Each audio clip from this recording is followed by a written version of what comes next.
to strike the ball. Right. Are we ready? Okay.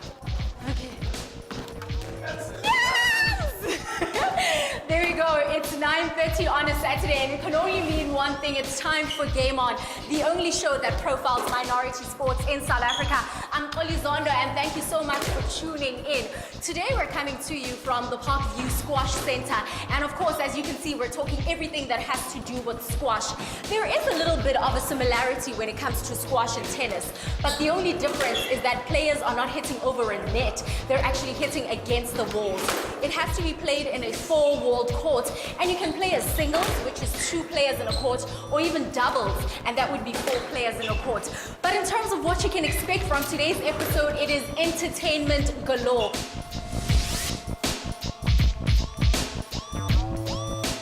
Parkview Squash Center ibutswe Hawa 1980 and remains a stronghold of squash success. It's a place to express your passion for the sport. Le ho ithuta hangatanyana ka papadi ena, as Xoli did with the Egoli squash program.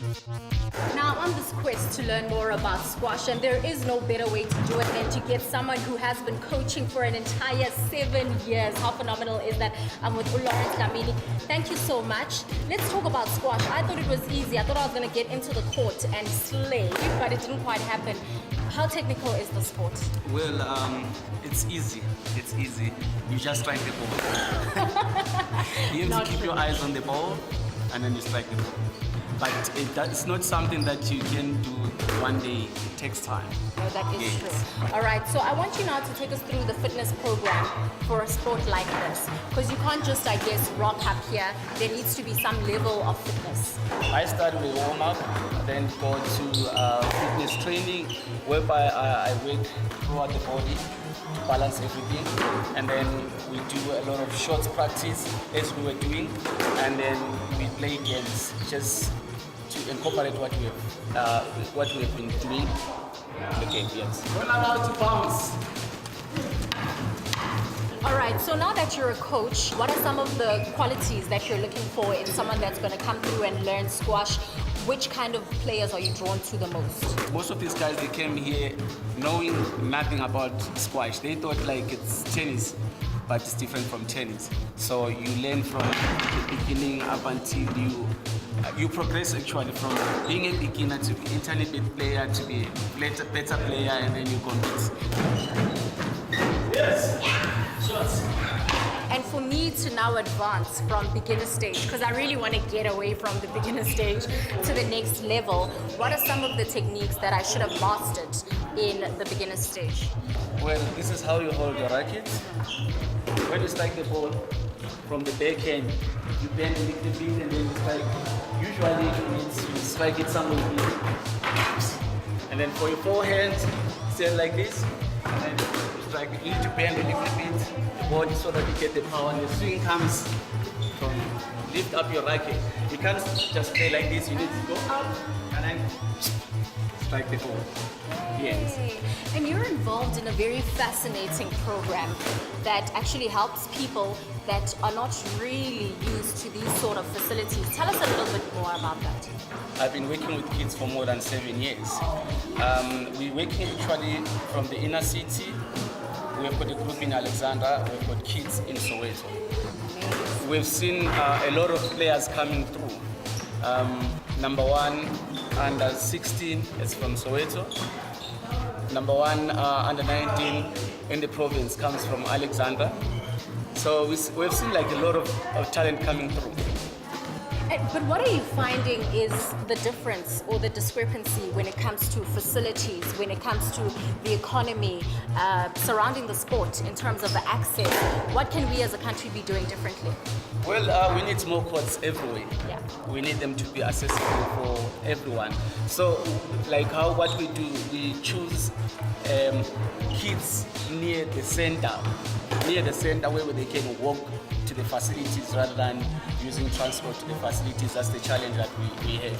So if there is a Santa Claus, then a lot of kids will benefit, will enjoy squash. All right. I absolutely love what Lawrence has said. You know, when you give children access to a sport, you kind of destigmatize the sport itself. It now doesn't become a minority sport, but people are able to flock to it. Look at the numbers that he was talking about. We have a top player in Soweto, one coming from Alexandra, and that is because of the access that is provided to all the children. So sporting codes like this can be done by anyone and can be excelled by everyone.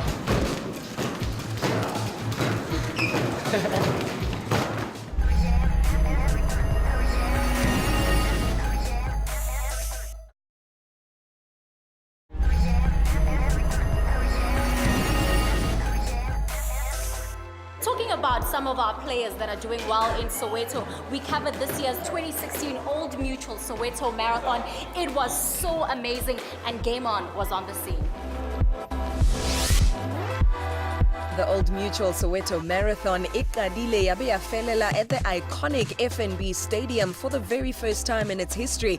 Over 25,000 runners took part in the 23rd edition of what is known as the People's Race. Hone le marunyana impa ho podile, perfect conditions to tackle the tough course. The runners are behind me. The action is about to start. It is a hub of activity here at the FNB Stadium. We are on the scene as Game On. Now the entire world has descended upon South Africa's biggest township, and that is because of the 2016 edition of the Old Mutual Soweto Marathon. What I absolutely love about this is that it is very iconic. From the Nasrec Road, the runners are going to be traveling through to the Chris Hani Baragwanath Hospital, which is the third biggest hospital on the continent. And then they'll make their way to the Walter Sisulu Square, which actually birthed the Freedom Charter.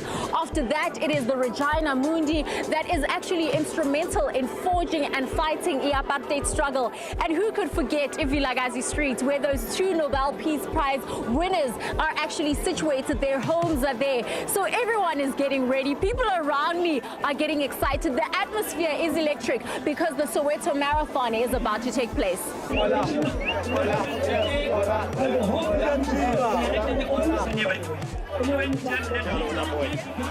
I'm always so excited when I see ladies on the course, and of course here I've got Turifilwe and Vanessa. You are doing this for the very first time. Why did you even choose the Soweto Marathon? I'm from Soweto, so that's the choice. I'm from Protea North, so I'm representing. Fantastic. Now coming into this, what were your preparations in terms of your mental strength, your body strength? Well, there was a lot of practice. There was a lot of running, so my preparation was every day, even weekends, at least 5 kilometers every day. As you can see, I'm only doing the shortest route, 10 kilometers. So that's how I prepared for it. All right, cool. And then Refilwe, have you set any targets? Do you want to finish in a certain time? No targets as yet. I know I do 3 kilometers for 30 minutes. So yeah, around maybe an hour to an hour and a half. All right, ladies, I don't want to keep you any longer. Have fun out there. We'll see you at the finish line, right? Cool. I'm here to compete first time, but I make sure that these guys, they're always after me. They'll be behind me. Yeah. There's no way I'm giving. And what is it about the Soweto Marathon that just excites you? It's all about the Soweto pride, running around, just checking how Soweto is. It's not about winning, but finishing the race. The sights and sound keep avid marathoners coming back silimo ka silimo, but the 42.2 kilometer race is not everyone's cup of tea. That's where the half marathon and the 10-kilometer event come in. Mampudi Baneng ine ili Ethiopian Sintayetu Legese Yinesu for a third consecutive year in an impressive time of 2 hours, 20 minutes and 44 seconds, over a minute ahead of Lesotho's Tsepo Matibele.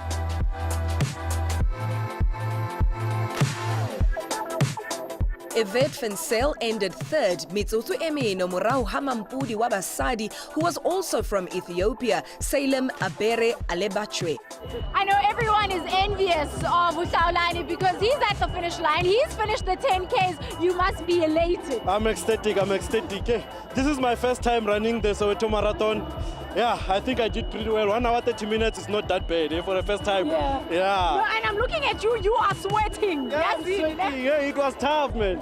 I saw a man collapse, but yeah, it's tough. But will you do it again though? Yes, next year, definitely, I'm here. I love it. Fantastic. Right. Congratulations. Cool.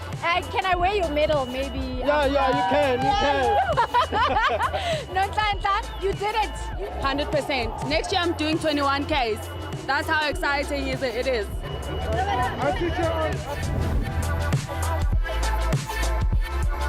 Squash may be a minority sport in South Africa, but it does not mean that we're not trying to get international exposure.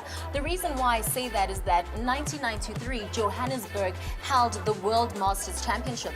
And then a few years later, in 2006, Cape Town did the same.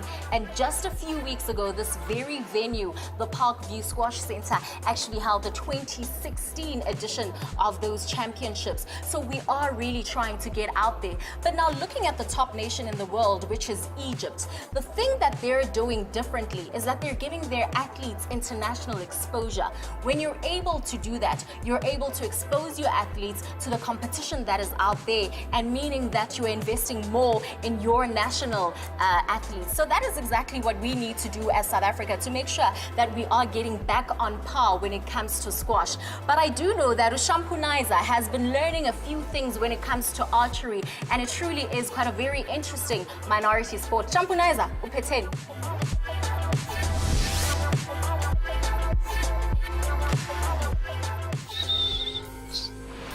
Another Saturday, game on. We're doing like we always do every Saturday, 9:30.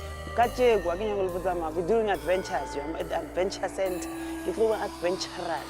We're gonna see if we can do like archery. I want to do these things myself. Let me go and see if these people but adventure, Papa.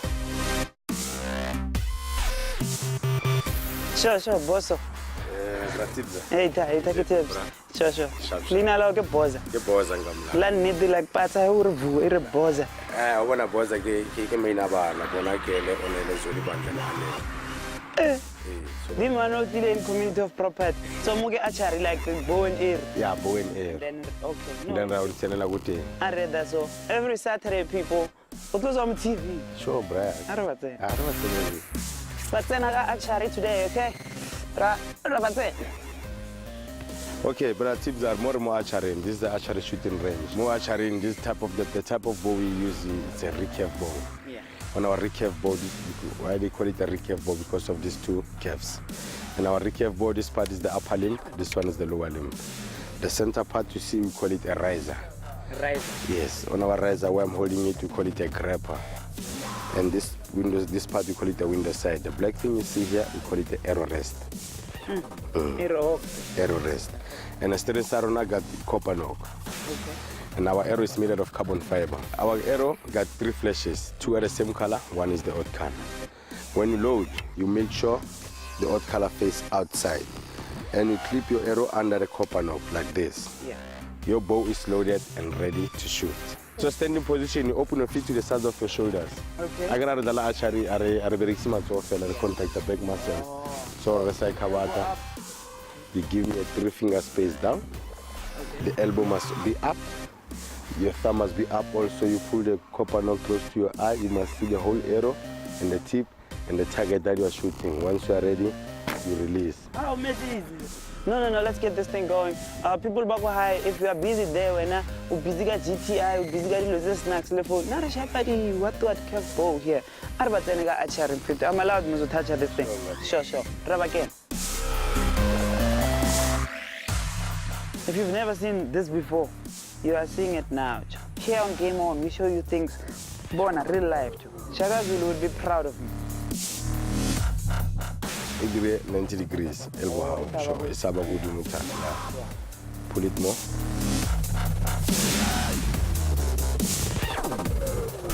So here. Yes. Release.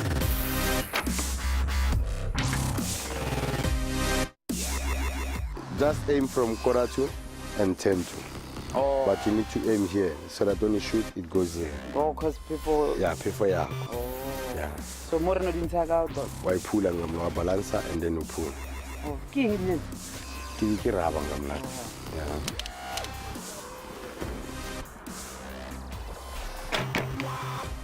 Woo! My brother, if you want to get a bullseye, Yeah. you just this bow is a manual bow. Okay. So you need to give yourself 3 finger space. This from here, you can just put your fingers here. Okay. And then when you pull your string, you must see the whole arrow. If you can see the yellow spot inside the arrow rest, Yeah. it's very simple to get a bullseye. Elbow up, thumb up. Yeah. Yeah. Perfect. That's perfect. This is archery, Joe. I know this word maybe azanya, but this is archery, Joe. Bow and arrow, boza. You guys should try this thing, not at home, at an adventure center. This is Game On, and this is the game. By me, for you, I'm out. Jwale e ke bosa. Papadi e ntjha e ileng on steroids. Seriously, mona ho tlameile o be flexible hobane ena yona e fetelletse.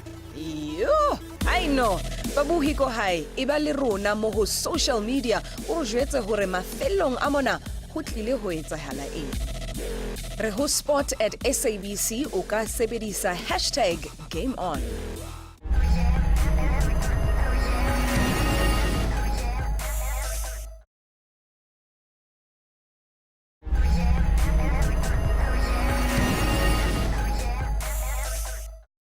Ha re bone hore o kgethile option e nepahetseng na, empa pele re kena moo e re ke le jwetse ka bosa.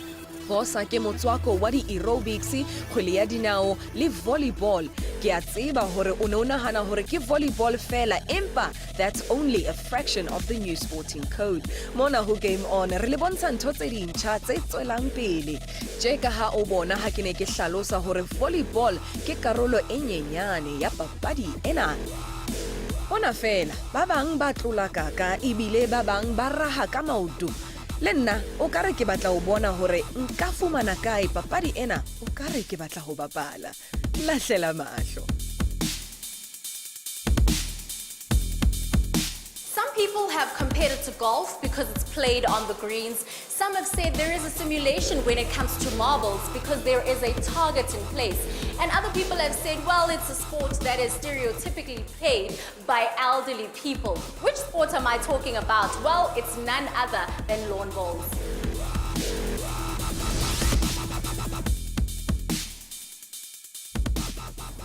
The fresh smell of pressed grass and warm sunshine make an inviting place for anyone to spend the day. Now, if I told you that lawn bowling was first established in the 13th century, would you believe me? Well, it's true because there are manuscripts in London that actually depict these young men playing lawn bowls, but the target isn't quite set out.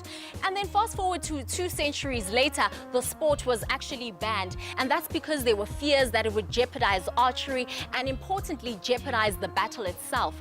People had to ask for permission to actually play the sport. First, you could only play it during Christmas, and then the rules were eased up where you could play it in your own private yard, but under supervision. What you will find interesting is that the invention of the lawn mower actually led to the sport being what it is today. And that's because the lawn mower was able to style the greens in the modern style and shape that was needed by this actual sport. We now see that over 40 countries are taking part in the sport. There are over 50 member associations. It's actually quite interesting to see the road that lawn bowling has actually taken. Mona Afrika Borwa papadi ena e qadile ka 1882 with the first green laid at St. George's Park in Port Elizabeth. Association ya ho qala e butswe ka 1904 and became the official body for bowls Mona Afrika Borwa, with the ladies joining forces in 1996. What's very interesting is about the bowls themselves.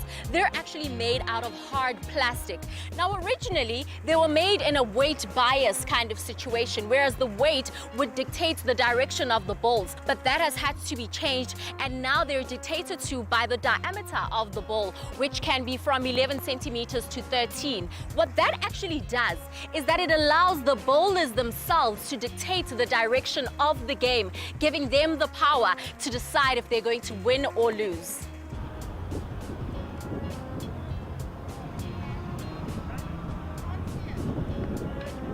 there are a few things that have made me fall in love with lawn bowling. It's that it transcends from age. You don't have to be old or young to take part in the sport. It caters for people with disabilities, and also it transcends the individual to the team sport, where you can play as women's or men's singles, and you can also have the open para triples or even the men's triples.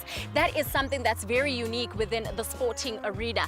But who can forget August 2014, the Commonwealth Games in Glasgow, Scotland, where our very own national team made us very proud South Africans. It was them that brought home the most gold medals, 5 in total, and of course those 2. If I can count a few of them, we had Gwen and Susan Nell who were representing us, and of course Prince Neluondo.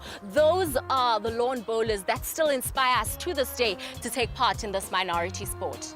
Hajwale bowls South Africa in over 23,000 registered members and almost 513 clubs.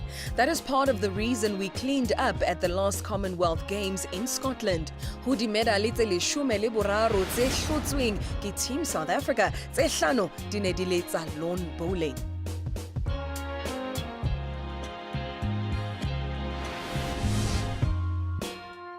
Now you're probably sitting there and wondering how it is that you can actually get into lawn bowling, how you can represent the country on a national level, maybe in the next Commonwealth Games. Well, it's quite simple. You need to get membership from right here at the Killarney Country Club. It's in Johannesburg, Killarney. There are no weight or height restrictions. You just need to make sure that you've got a good back, because you'll be bending over quite a few times. And if you're not into the greens, well, you can also get into the golf, the tennis, there is squash, there is gymnasium. You really are spoiled for choice. Re bone dipapadi tse ntjha tse kgatlisang. It goes to show that sport and competition is only limited by your imagination. So, where has your imagination led you? Share your minority sporting moments with us. Re bontshe hore wena o rata eng, o bone eng, kapa o bone bo mang. Sebedisa dikanale tsa rona tsa social media ho Facebook ke SABC Sport, mana Instagram le yona ke SABC Sport, empa ho Twitter ke @sport@SABC. O sebedise hashtag ya rona Game On, because if it moves, it's game on.